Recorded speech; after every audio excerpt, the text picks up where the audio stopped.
नमस्कार प्यारे साथियों, स्वागत है आप सभी का हमारे YouTube चैनल पर। और इंडियन पॉलिटी की कक्षा को आगे बढ़ाते हुए हमने कल जहाँ तक पढ़ा था उसके आगे बढ़ते हैं। कल हमने मौलिक अधिकारों में समता का अधिकार पढ़ा, अनुच्छेद 14 से लेकर 18 तक, और अनुच्छेद 19 के जो अधिकार दिए गए हैं वो सारे हमने कल पढ़े हैं।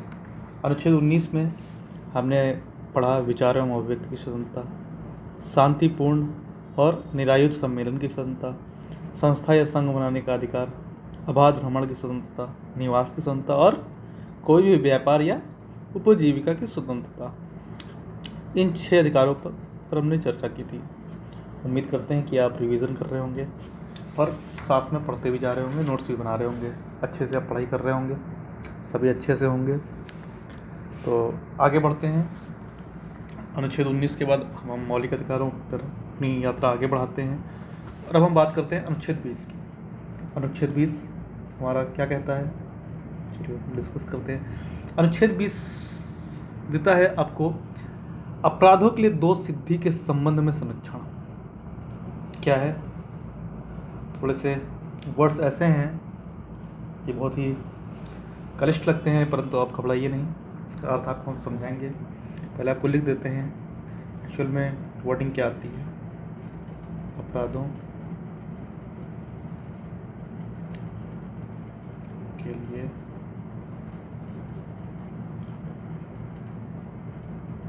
दोष सिद्धि के संबंध में संरक्षण। ठीक है, ये क्या है अब समझिएगा क्या कहा जा रहा है। इसमें यह बोला जा रहा है कि इसके तहत किसी व्यक्ति को किसी भी अपराध के लिए, ठीक है, कोई भी व्यक्ति है उसको किसी भी अपराध के लिए तब तक दोषी नहीं माना जाएगा जब तक उसने किसी प्रचलित कानून का उल्लंघन न किया हो। शब्दों पे ध्यान दीजिएगा। इसके तहत कोई भी व्यक्ति को किसी भी अपराध के लिए दोषी नहीं माना जाएगा, अपराध के लिए दोषी नहीं माना जाएगा, ठीक है, जब तक प्रचलित कानून का उल्लंघन न किया हो। यानी कोई कानून ही नहीं है जिसका उल्लंघन ही नहीं होगा तो चाहे वो जो अपराध कर दे दोषी नहीं माना जाएगा। अगर कानून है, उसने अपराध किया, तब दोषी माना जाएगा। मान के चलिए किसी ने कोई अपराध किया और उस अपराध के संबंध में कोई कानून नहीं है तो उसे दोषी नहीं माना जाएगा। अपराध आज की तारीख में किया, कानून कल बन रहा है, तब भी उसे दोषी नहीं माना जाएगा, ठीक है। और इसमें एक और प्रावधान दिया गया है, एक अपराध के लिए किसी व्यक्ति को एक से अधिक बार दंडित नहीं किया जा सकता है, ठीक है। एक अपराध के लिए किसी को एक बार से अधिक दंडित नहीं किया जा सकता है, ठीक है। और अगला है, किसी भी अभियुक्त को, यानी किसी ने अपराध किया है, वो अभियुक्त है, तो उसको स्वयं के विरुद्ध गवाही देने के लिए, स्वयं के विरुद्ध जो है साक्षी बनने के लिए बाध्य नहीं किया जाएगा, स्वयं के विरुद्ध ना बोले, ठीक है। इसे हिंदी में स्व अभिशंसन बोलते हैं। तो ये 3 चीज़ें हैं इसके अंतर्गत, आप नोट कर लीजिएगा। एक, पूर्व में कोई कानून है, पूर्व में कोई पूर्व प्रभाव कानून नहीं है, पूर्व में कोई अपराध कर दिया, कानून नहीं था, तो उसके लिए कोई भी अपराध दोष सिद्धि नहीं होगी। दूसरा, किस लिए स्वतंत्रता दी गई है, इसमें एक से अधिक बार दंड नहीं दे सकता है। इसको क्या बोलते हैं, दोहरी क्षति न पहुंचाना, ठीक है, दोहरी क्षति नहीं पहुंचाई जा सकती है। तीसरा इसके अंतर्गत क्या दिया हुआ है, तीसरा इसके अंदर दिया हुआ है, स्व अभिशंसन नहीं किया सकता है, स्वयं के विरुद्ध साक्ष्य नहीं दिया जा सकता है, ठीक है, स्व अभिशंसन नहीं किया जा सकता है। समझ गए आप लोग। कोई भी क्वेश्चन हो, कोई भी डाउट हो, कमेंट के माध्यम से तुरंत पूछिए, ठीक है। आगे बढ़ते हैं। अनुच्छेद 21 के तहत, अनुच्छेद 21 को प्राण एवं दैहिक स्वतंत्रता के लिए दिया गया है। अनुच्छेद 21 का अर्थ है प्राण एवं दैहिक स्वतंत्रता। अनुच्छेद 21 के तहत आपको प्राण एवं दैहिक स्वतंत्रता का मिली हुई है, प्राण एवं दैहिक स्वतंत्रता। इसको भी एक्सप्लेन करते हैं, ठीक है। प्राण एवं दैहिक स्वतंत्रता क्या है, इसके अंतर्गत आपको दिया गया है किसी भी नागरिक को विधि द्वारा जो स्थापित प्रक्रिया है उसके बिना प्राण और दैहिक स्वतंत्रता से वंचित नहीं किया सकता है। विधि द्वारा स्थापित प्रक्रिया क्या है, इसके तहत न्यायालय अपने विभिन्न निर्णयों द्वारा इसका अर्थ प्रस्तुत करता है, ठीक है। अच्छा, इसके विषय में आपसे बताना चाहेंगे 1950 का गोपालन मामला है, जिसमें सर्वोच्च न्यायालय ने अनुच्छेद 21 की व्याख्या करके केवल मनमानी कार्यकारी आदेश के तहत सुरक्षा प्रदान किया था। ठीक है, जो सूक्ष्म व्याख्या की थी प्राणन दैहिक स्वतंत्रता के लिए। इसके अंतर्गत कुछ केसेस हैं, आप नोट कर लीजिएगा। 1950 का गोपालन मामला, जो बहुत फेमस है, आपसे पूछा जा सकता है किसके अंतर्गत आया है।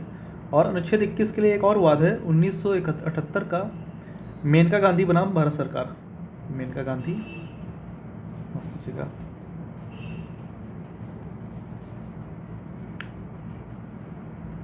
Versus government of India, Bharat सरकार। नोट कर लेंगे आप लोग। ठीक है, इस वाद में पहली बार न्यायालय द्वारा निर्धारित व्यक्तित्व स्वतंत्रता में माना गया कि सभी तत्व हैं, जो व्यक्तित्व स्वतंत्रता है उसमें वह सभी तत्व सम्मिलित हैं जो मानव को पूर्ण बनाते हैं। ठीक है, और एक और केस है पर्यावरण संरक्षण के लिए, मेहता बनाम केरल सरकार राज्य। Mehta versus Kerala state. ये इसमें आपका पर्यावरण संरक्षण का दिया गया है, पर्यावरण संरक्षण के लिए बोला गया है। यह भी आपके अनुच्छेद 21 के अंतर्गत आता है, प्राण एवं दैहिक स्वतंत्रता के अंतर्गत आता है कि आपका पर्यावरण संरक्षण जो है यह मौलिक अधिकार है। इसके अनुसार बोला गया जो सार्वजनिक उपयोग में संसाधन आते हैं उनको किसी की व्यक्तिगत संपत्ति नहीं बना सकता। पार्क्स हो गए, वन हो गए, ठीक है, इनको किसी की व्यक्तिगत संपत्ति नहीं बनाया जा सकता है। ठीक है, और साथ ही इन संसाधनों के वाणिज्यिक उपयोग को भी प्रतिबंधित किया जा सकता है। राज्य संसाधनों का दुरुपयोग नहीं करेगा। ठीक है, अनुच्छेद 21 में कुछ और चीज़ें हैं जो मैं आपको बोल देता हूँ, आप नोट कर लीजिएगा। अनुच्छेद 21 के तहत दिया हुआ है, जो मेनका गांधी मामला था उसी के अंतर्गत इसमें कुछ निर्णय लिए गए थे, जिसमें सुप्रीम कोर्ट ने बहुत चीज़ें स्वतंत्रता में शामिल बताई थी। इसमें कुछ चीज़ें हैं जैसे मानव को प्रतिष्ठा के साथ जीने का अधिकार दिया गया। दूसरा दिया गया स्वच्छ पर्यावरण का अधिकार, जो मेहता एवं केरला स्टेट से लिया गया। तीसरा आपको जीवन की रक्षा का अधिकार है। चौथा है आपको निजता का अधिकार। फिर आता है आपको आश्रय का अधिकार, स्वास्थ्य का अधिकार, और इसी में एक वर्ड जोड़ा गया था 14 वर्ष की उम्र तक निःशुल्क शिक्षा का अधिकार। इसकी जो घोषणा की गई थी वो अनुच्छेद 21 का के अंतर्गत की गई थी, अलग से नोट कर लीजिएगा। किसका आपको दिया गया शिक्षा का अधिकार, जिसमें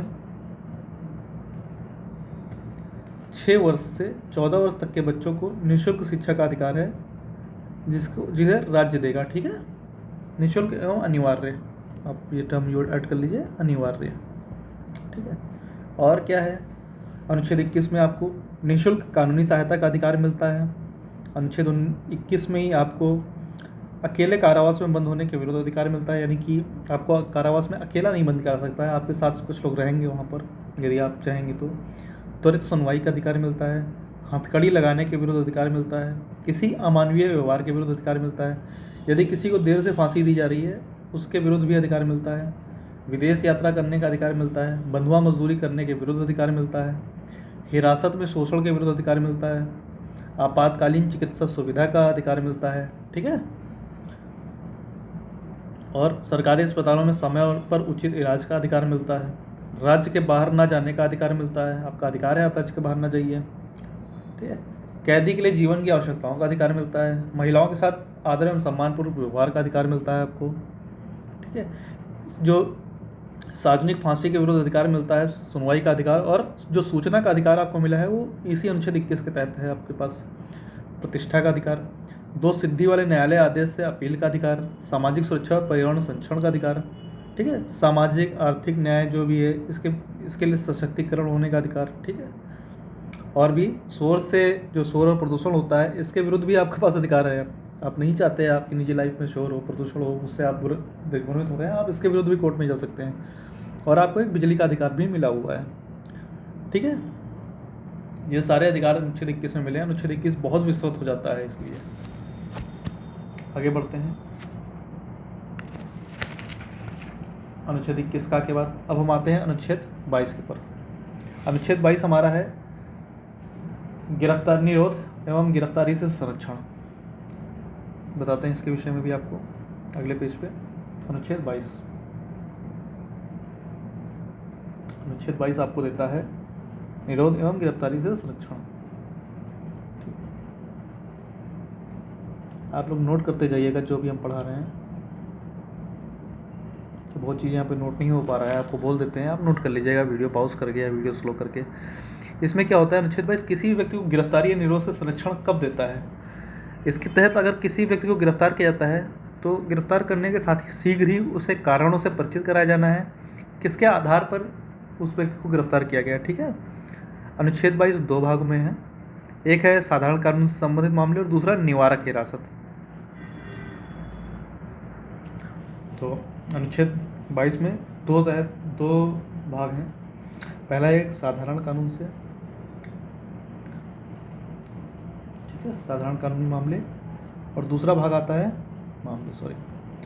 और दूसरा भाग आता है हमारा कौन सा आता है, निरोध कानून, जो निवारक कानून होते हैं, निवारक हिरासत होती है।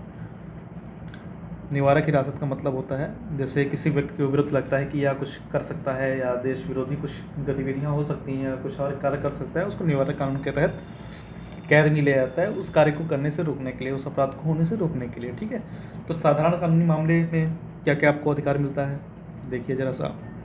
आपको साधारण कानूनी मामले में आपको अधिकार मिलता है गिरफ्तार करने का कारण बताना, गिरफ्तार करने का कारण की सूचना। ठीक है, दूसरा आपको अधिकार इसमें मिलता है किसी भी अपने पसंद के वकील से परामर्श का अधिकार, अपने किसी भी वकील से परामर्श ले सकता है। ठीक है, और अपनी प्रतीक्षा कराने का अधिकार मिलता है। तीसरा इसमें मुख्य अधिकार मिलता है 24 घंटे के अंदर दंडाधिकारी या मजिस्ट्रेट जो होते हैं उनके सामने पेश करने का अधिकार,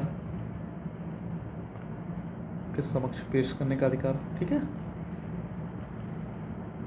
और अगर दंडाधिकारी रोकने के लिए एग्री नहीं करता है, वो नहीं मानते हैं कि इनको गिरफ्तारी में इनको उसमें रखा जाए जेल में, तो उनको 24 घंटे में ही रिहा करने का अधिकार मिलता है। अगर दंडाधिकारी मना करते हैं, इसको मैं नोट नहीं कर रहा हूँ, इसको मैं आपकी जानकारी के लिए बता रहा हूँ, दंडाधिकारी अगर अतिरिक्त निरोध नहीं देते हैं तो उनको 24 घंटे में रिहा करने का अधिकार है। ठीक है, यह एक सुरक्षा कवच है जो संविधान ने हमें दिया हुआ है, लेकिन यह सुरक्षा कवच जो है विदेशी व्यक्तियों पर उपलब्ध नहीं है। ठीक है, अब आते हैं हम निवारक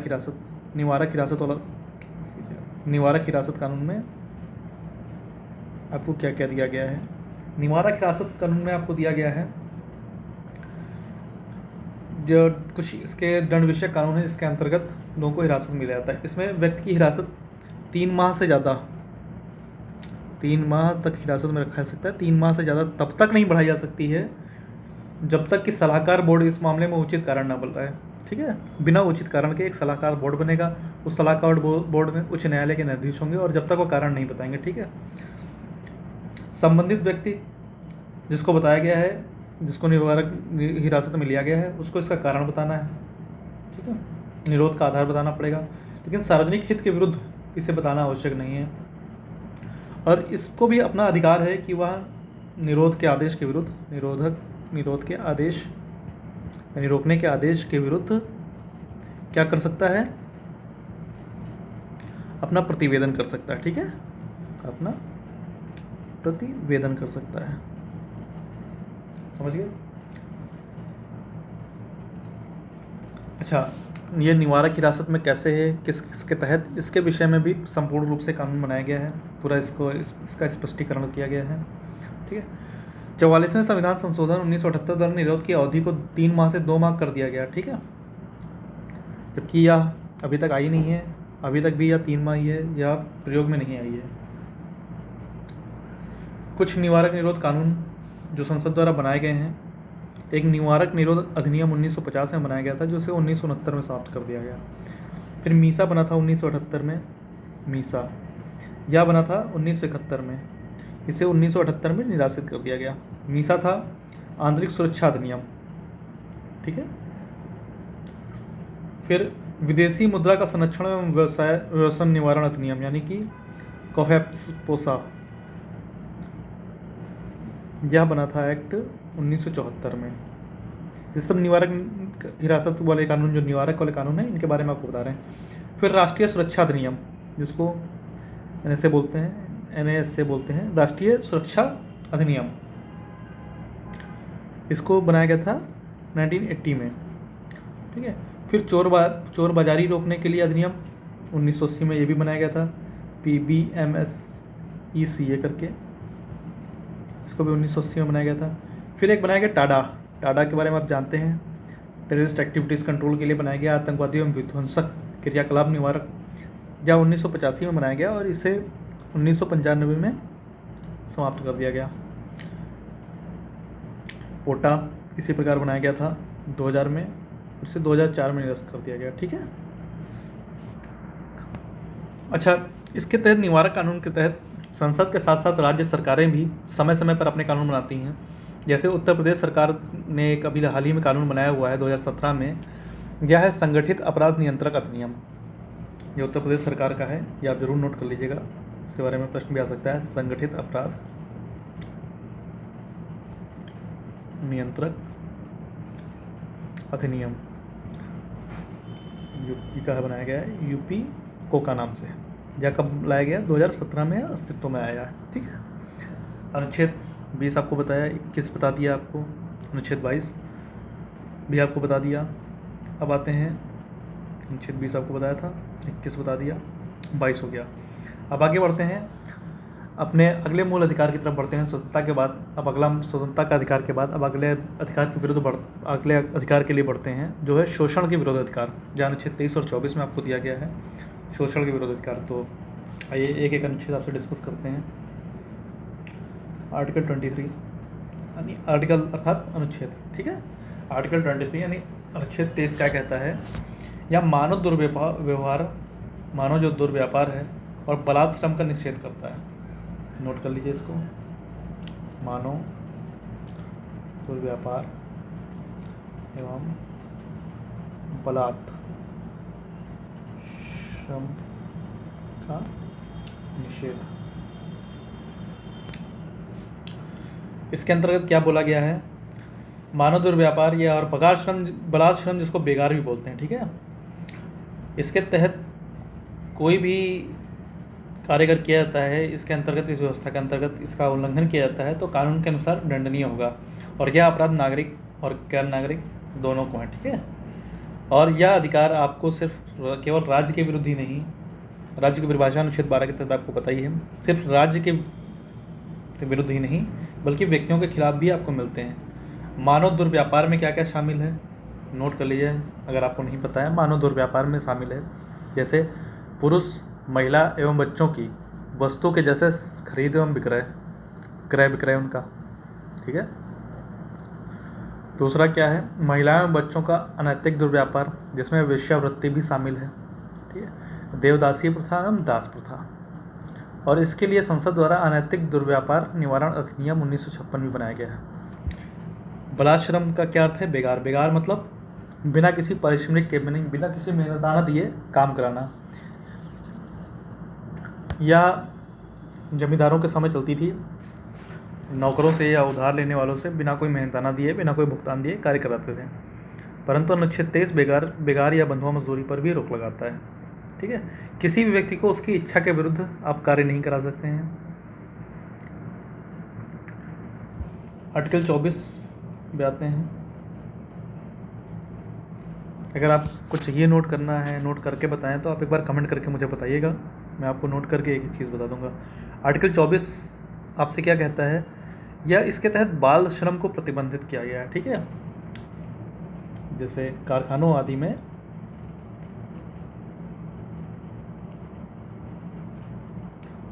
बाल श्रम का निषेध।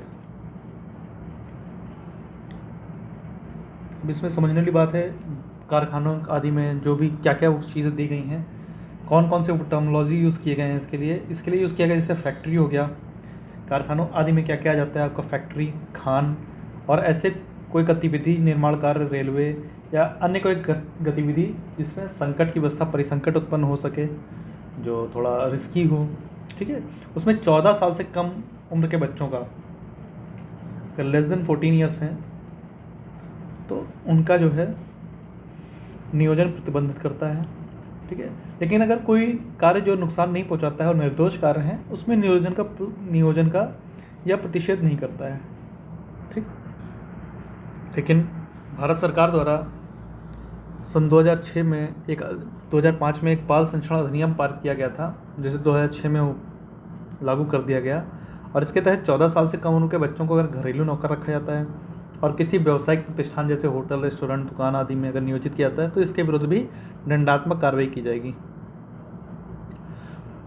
साथ ही अगस्त 2012 में जो भारत सरकार ने बाल श्रम अधिनियम 1986 में काफ़ी महत्वपूर्ण संशोधन किए। इसके तहत 14 वर्ष से कम उम्र के बच्चों को किसी भी प्रकार के व्यवसाय में रोजगार देने पर पूरा प्रतिबंध लगा दिया गया है। हाल ही में जो लेटेस्ट है वह है बाल श्रम संशोधन अधिनियम 2016, इसको नोट कर लीजिएगा, लेटेस्ट चल रहा है बाल श्रम संशोधन अधिनियम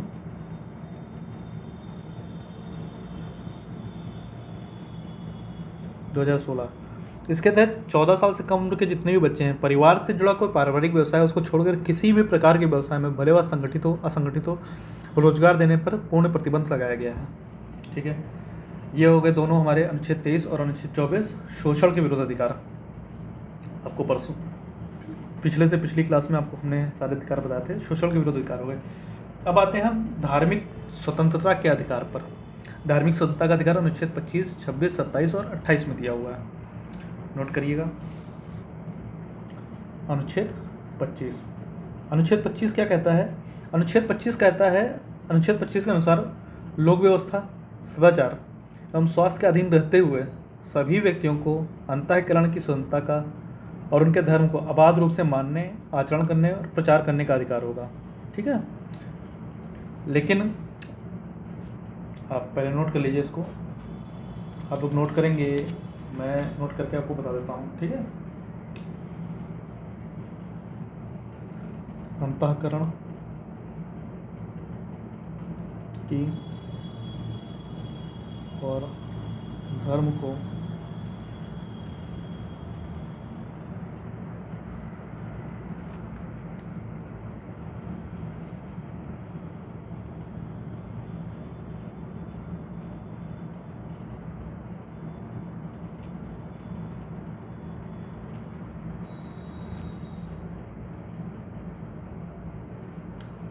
ठीक है।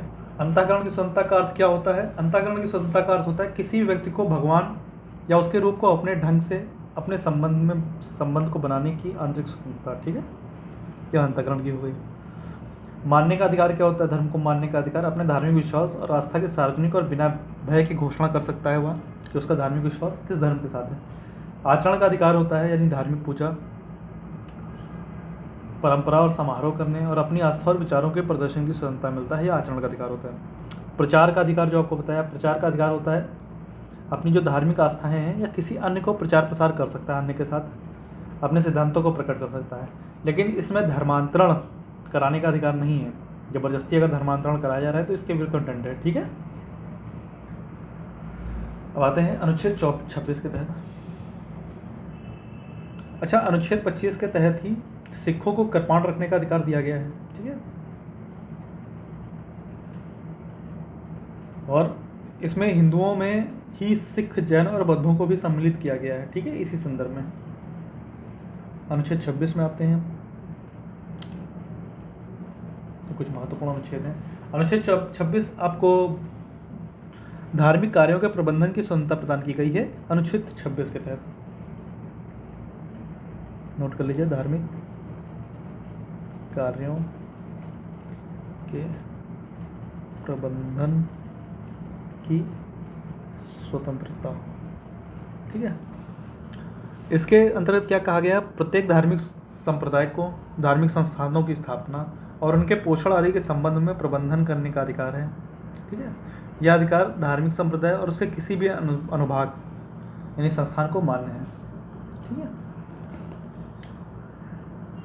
और ऐसी संपत्ति का विधि के अनुसार प्रशासन करने का भी अधिकार देता है। आगे आते हैं। इसके साथ ही उच्चतम न्यायालय ने इसमें कुछ तर्क दिए हैं, जिसके अनुसार धार्मिक संप्रदाय हैं उनको 3 शर्तें पूरी होनी चाहिए। धार्मिक संप्रदाय क्या होते हैं? इसके तहत 3 शर्तें पूरी करनी चाहिए। यह व्यक्तियों का समूह होना चाहिए, जिनका विश्वास तंत्र हो और उसके अनुसार उनकी आत्मिक तुष्टि के लिए अनिवार्य हो। ठीक है, यह एक सामान्य संगठन होना चाहिए तथा इसका एक विशिष्ट नाम होना चाहिए। अनुच्छेद 27 पर आते हैं हम। अनुच्छेद 27 क्या कहता है? अनुच्छेद 27 कहता है धर्म की अभिवृद्धि के लिए करों के समुदाय से स्वतंत्रता, अर्थात किसी भी व्यक्ति को ऐसे कर देने के लिए बाध्य नहीं किया सकता है, किसी भी व्यक्ति को फोर्स नहीं किया सकता है, उसे जबरदस्ती नहीं की सकती कि आप कुछ ऐसे कर दो जिससे किसी विशेष धर्म की वृद्धि हो। मान लीजिए कोई विशेष धर्म है, उसकी वृद्धि करने के लिए राज्य आपको किसी भी प्रकार के से कर लेने से का अधिकार नहीं है, उसके विरुद्ध आपको अधिकार प्रदान है कि आपको ऐसा कर नहीं देना है। नोट कर लेते हैं इसे। धर्म की अभिवृद्धि के लिए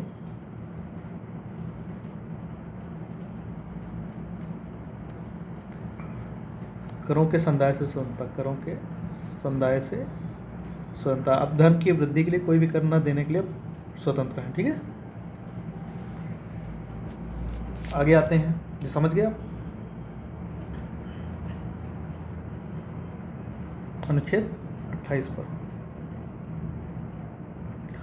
अनुच्छेद 28 क्या कहता है? जो राजनिधि से पूर्णतः परिपोषित कोई शिक्षण संस्थान है, ऐसा कोई शिक्षण संस्थान, ऐसा कोई स्कूल है जिसका जो पोषण है वो पूरी तरह से राज्य वित्त पोषित है, राज्य के द्वारा वित्त पोषित है, वहाँ धार्मिक शिक्षा, कोई भी धार्मिक शिक्षा नहीं दी जाएगी। ठीक है,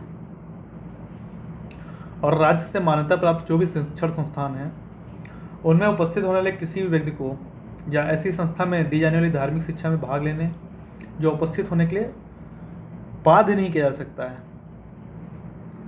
बता देता हूँ, लिख देता हूँ इसको। राजनिधि से, अभी क्या बोला हमने? राजनिधि से पूर्णतः पोषित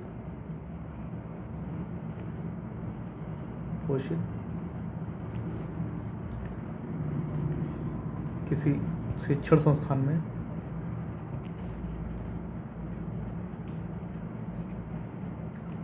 कोई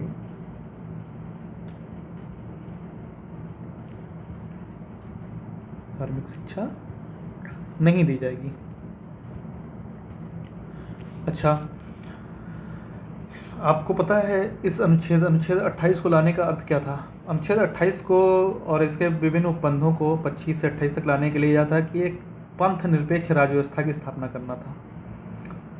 पंथ निरपेक्ष की जो भावना है अन्य देशों में जो प्रचलित है पंथ निरपेक्ष, उससे भिन्न है। कई यूरोपियन कंट्रीज़ या अदर कई कंट्रीज़ में पंथ निरपेक्ष की भावना यह है कि कोई भी धर्म ना हो, राज्य किसी भी धर्म को ना माने, कोई भी धर्म ना हो, राज्य हर धर्म पर निषेध लगाता है। परंतु हमारे यहाँ पंथ निरपेक्ष की अवधारणा नहीं है। हमारे यहाँ पंथ निरपेक्ष की अवधारणा है कि भारत में ना तो राज्य का कोई धर्म है और ना ही राज्य धर्म के विरुद्ध है, राज्य भी धर्म के विरुद्ध नहीं है। ठीक है, आगे बढ़ते हैं। ये हो गए हमारे धार्मिक स्वतंत्रता के अधिकार अनुच्छेद 25 से 28 तक। क्लियर होते जा रहे हैं आपको? आगे बढ़ते हैं। संस्कृति और शिक्षा संबंधी अधिकार जो हमने आपको बताया था अनुच्छेद 29 और अनुच्छेद 30 में, तो अनुच्छेद 29 के तहत आते हैं। अनुच्छेद 29 के तहत क्या अधिकार है? अनुच्छेद 29 के अंतर्गत भारत में प्रत्येक नागरिक को, भारत के प्रत्येक नागरिक को, प्रत्येक व्यक्ति को अपनी भाषा, बोली, लिपि और संस्कृति, शब्दों पे गौर करिएगा, भाषा, बोली, लिपि और संस्कृति, इनको बनाए रखने का अधिकार देता है। ठीक है, और साथ ही यह भी कहा गया है कि उन व्यक्तियों को, उन नागरिकों को राज्य द्वारा पोषित किसी भी धर्म संस्थान में धर्म, मूलवंश, जाति और लिंग के आधार पर प्रवेश से वंचित नहीं किया जाएगा। क्या क्या बोला गया है इसके अंतर्गत? नोट कर लीजिए। भारत में प्रत्येक नागरिक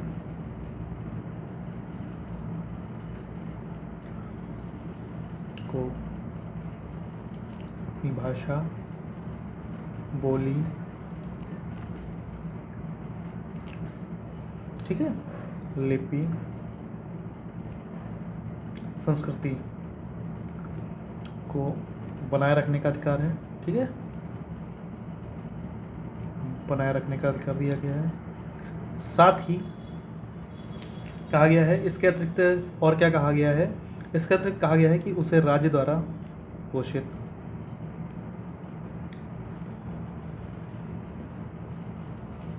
किसी शिक्षण संस्थान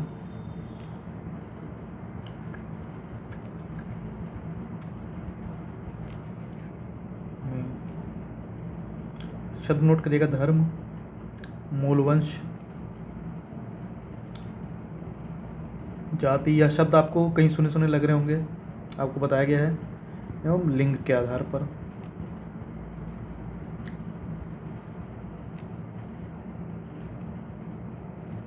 प्रवेश से वंचित नहीं किया जाएगा, ठीक है।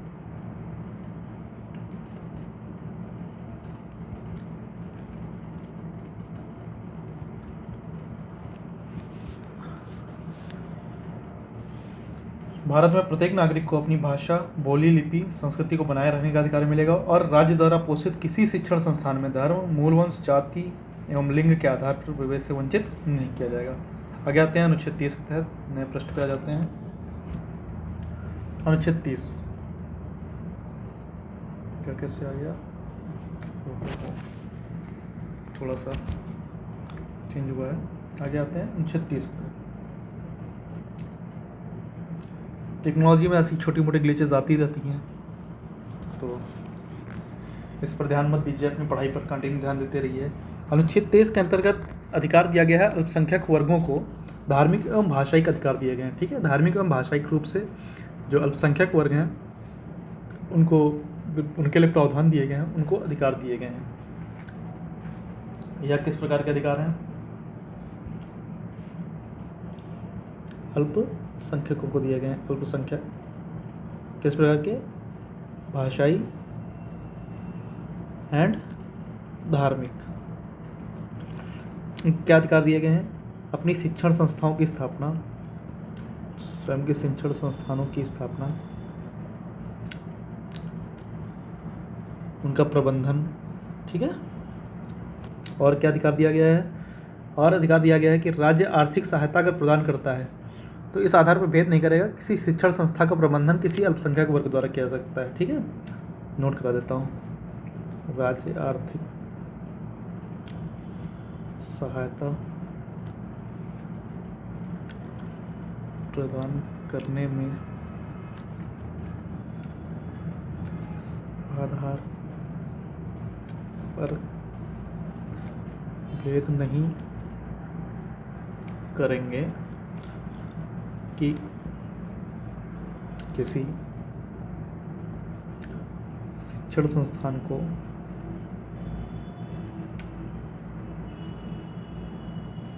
किसी शिक्षण संस्थान का प्रबंधन किसी अल्पसंख्यक वर्ग द्वारा किया जाता है।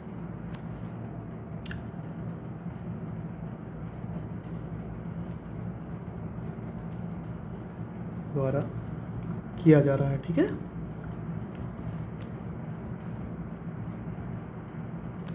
देखें नहीं, ओहो हो।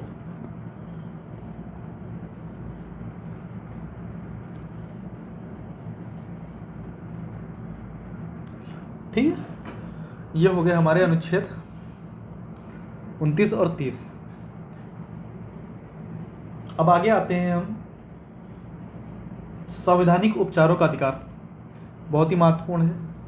अनुच्छेद 32 के तहत यह आपको मिला हुआ है, कुछ अधिकार हैं जिनके विषय में आपको हम बताएंगे और साथ ही आपको तब सीधे अनुच्छेद 32 पर लेकर चलते हैं। अभी आप ये कहेंगे कि सर अनुच्छेद 31 क्या हो गया, तो अनुच्छेद 31 आपका था संपत्ति का अनिवार्य अधिग्रहण, जिसको निरस्त कर दिया गया है, ठीक है। आते हैं अनुच्छेद 32, बहुत ही महत्वपूर्ण है, यह है संवैधानिक उपचारों का अधिकार। संवैधानिक उपचारों का अधिकार, ठीक है। इसके तहत आपको कुल कितने सुप्रीम कोर्ट में जा सकते हैं? इसके तहत आपको कुछ रिट्स मिली हुई हैं, जैसे बंदी प्रत्यक्षीकरण, परमादेश, प्रतिषेध, उस प्रेषण और अधिकार प्रच्छा, ठीक है। इसमें मूल अधिकारों की रक्षा की गारंटी दी गई है, ठीक है। और संवैधानिक उपचारों का अधिकार क्या करता है? आप नागरिकों को अपने मूल अधिकार के प्रवर्तन या उल्लंघन के विरुद्ध सुरक्षा के लिए भारत के सर्वोच्च न्यायालय में जाने की शक्ति देता है। बाबा साहब भीमराव अम्बेडकर, जो संविधान के पितामह भी कहे जाते हैं, इन्होंने अनुच्छेद 32 को संविधान की आत्मा कहा है। संविधान की आत्मा कहा है बाबा साहब भीमराव अम्बेडकर साहब ने। ठीक है, ये टर्म आप याद रखिएगा। ये टर्मिनोलॉजी एग्जाम में किसी तो वनडे एग्जाम में पूछी भी गई है, शायद यूपीटी पर इसी की किसी एग्जाम में पूछी गई है। तो इसके तहत आपको जो 6 रिटें, माफ़ कीजिएगा 5 प्रकार की रिटें जारी की जाती हैं। 5 रिटें जारी की जाती हैं। कौन कौन सी रिटें हैं आपकी, एक्सप्लेन करते हुए आपको बताएंगे। पहली है बंदी प्रत्यक्षीकरण। बंदी प्रत्यक्षीकरण में क्या बताया जाता है? इसका शाब्दिक अर्थ होता है को प्रस्तुत किया जाए, या रिट तब जारी की जाती है जब किसी भी व्यक्ति को विधि के विरुद्ध यानी कानून के विरुद्ध हिरासत में रखा जाता है। तो इस स्थिति में न्यायालय जो है संबंधित अधिकारी को आदेश देता है कि अमुक व्यक्ति को न्यायालय के सम्मुख प्रस्तुत करें और उसके कारणों को भी स्पष्ट करें, जिसके तहत बंदी बनाया गया है। ठीक है। दूसरा रिट आती है हमारी परमादेश। परमादेश का शाब्दिक अर्थ होता है हम आदेश देते हैं। समझ गए होंगे आप। कोई भी जो सार्वजनिक इकाई है, कोई अधीनस्थ न्यायालय, निगम या सार्वजनिक अधिकारी अपने कर्तव्यों का पालन नहीं कर पा रहे हैं या अपने अधिकार क्षेत्र के बाहर जाके कार्य कर रहे हैं, तो इसके तहत में न्यायालय आदेश देता है कि वो अपने कर्तव्य का पालन अपने अधिकार क्षेत्र में रहकर करेंगे। ठीक है। तीसरा आता है प्रतिषेध। प्रतिषेध मतलब जब कोई न्यायालय या अधिकरण अपने अधिकार क्षेत्र का अतिक्रमण करके किसी मामले पर विचारार्थ हो, ठीक है, तो रिट द्वारा जो है उच्चतम न्यायालय उसे आदेश देता है कि वह उक्त प्रकरण पर अपने विचार रोक दे। इसे प्रतिषेध बोलते हैं। अगला आपके पास आता है उत्प्रेषण। उत्प्रेषण का अर्थ है जानकारी प्राप्त करना। इसके तहत उच्चतम न्यायालय क्या करता है? अपने अधीनस्थ न्यायालय अथवा किसी भी अधिकारी को उसके क्षेत्राधिकार से संबंधित गलतियों में सुधार के लिए जारी किया जाता है। ठीक है। इसे पोस्टमार्टम के नाम से भी जाना जाता है। इसके द्वारा अगर कोई निर्णय लिया गया उसको रद्द किया जाता है। ठीक है, तब बोला जाता है आप अपने निर्णय को चेंज कर सकें। अगला जो है को वारंटो बोलते हैं इसको, अधिकार प्रच्छा। ये 5वीं रिट है, आप बोलते हैं को वारंटो। ठीक है, अधिकार प्रच्छा। अधिकार प्रच्छा के द्वारा न्यायालय किसी भी व्यक्ति जो सार्वजनिक पद में है या विशेषाधिकार का दावा करता है उसकी वैधता की परीक्षा करता है। इसके तहत आप पूछता है कि किस अधिकार से आप यहाँ पर हैं, और यदि अनाधिकृत रूप से पद ग्रहण किए हुए तो न्यायालय उसे पदमुक्त होने का आदेश देता है। यह 5 रिट हैं, बहुत महत्वपूर्ण है आपकी। ठीक है। अब इसके बाद अभी आपसे हमने बोला अनुच्छेद 12 से 35 है, तो कुछ और अनुच्छेद हैं इनके बारे में आप देख लीजिए। अनुच्छेद 33 जो है यह संसद को अधिकार देता है कि जो सशस्त्र बल हैं, अर्धसैनिक बल, पुलिस बल, खुफिया एजेंसी, उन पर उनके मूल अधिकारों पर युक्त प्रतिबंध लग सकता है। ठीक है। इसी तरह से अनुच्छेद 34 जो है मार्शल लॉ, और अनुच्छेद 35 जो है मूल अधिकारों को प्रभावी बनाने के लिए संसद को कानून बनाने की शक्ति देता है, जिसे राज्य विधानमंडल को नहीं मिली हुई है। मौलिक अधिकारों को समाप्त करते हुए इसमें हम थोड़ा बात कर लेते हैं मौलिक अधिकारों के संशोधन। बहुत सारे क्वेश्चंस में ऐसे प्रश्न आ जाते हैं और बच्चे कंफ्यूज हो जाते हैं अक्सर कि उसका आंसर क्या होगा और कैसे होगा। ठीक है। अनुच्छेद 33, 34 और 35 आपको बता देते हैं, तो आप कंफ्यूज हो गए कि क्या बता दिया सर ने। अनुच्छेद 33 यह है जो सशस्त्र बल होते हैं। सशस्त्र बल आप समझ रहे हैं, जैसे आर्मी, नेवी, एयरफोर्स। ठीक है। अर्धसैनिक बल जैसे CRPF, CAPF, CISF, ये सब अर्धसैनिक बल होते हैं। और जो खुफिया एजेंसी, पुलिस बल, खुफिया एजेंसी और पुलिस बल, इन पर जो है मूल अधिकारों पर प्रतिबंध लगाया जा सकता है। एक्चुअली इनके मूल अधिकारों पर कुछ युक्त प्रतिबंध लगाने का आशय यह है कि यह सब देश की सुरक्षा, राष्ट्र की सुरक्षा से जुड़े हैं, सार्वजनिक सुरक्षा के हित से जुड़े हैं, सार्वजनिक हितों से जुड़े हुए हैं, इसलिए इन पर प्रतिबंध लगाया जा सकता है। अनुच्छेद 34 मार्शल लॉ से संबंधित है, और अनुच्छेद 35 जो है मूल अधिकारों को प्रभावी बनाने के लिए जो संसद कानून बना सकती है। मूल अधिकारों को प्रयासी बनाने का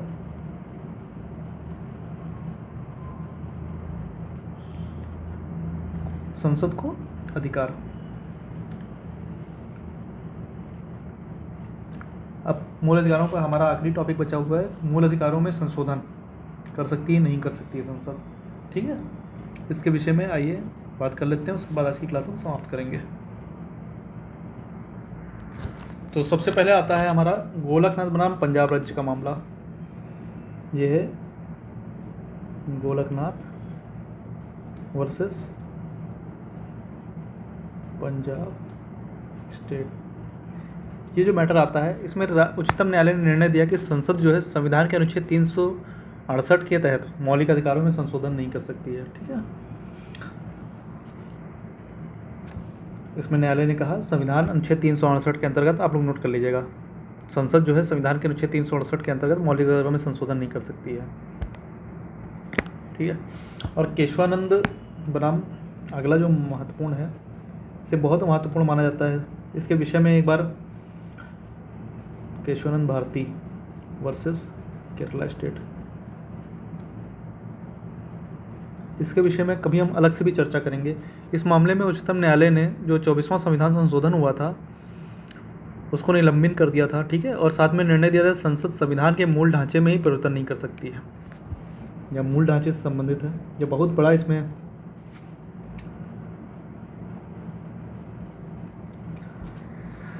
ठीक है। तो इस प्रकार आप देखते हैं कि संसद जो है वह मौलिक अधिकारों में 368 के तहत मौलिक अधिकारों में संशोधन नहीं कर सकती है, और उनके जो मूल ढांचे हैं, मूल ढांचों को नहीं छेड़ सकती है। ठीक है, इसी के साथ आज की हम क्लास समाप्त करते हैं। नेक्स्ट क्लास में आपसे मिलते हैं अगली क्लास में, और अगली क्लास में आपको पढ़ाएंगे directive principle of state policy, जिसे राज्य के नीति निश्चक तत्व भी कहते हैं। आपको क्लास कैसी लगी? आप अपना जो भी रिकमेंडेशन है, जो भी सुझाव है, कमेंट के माध्यम से हमें दे सकते हैं। तब तक के लिए नमस्कार, जय हिंद, स्वस्थ रहिए, अपना ख्याल रखिए।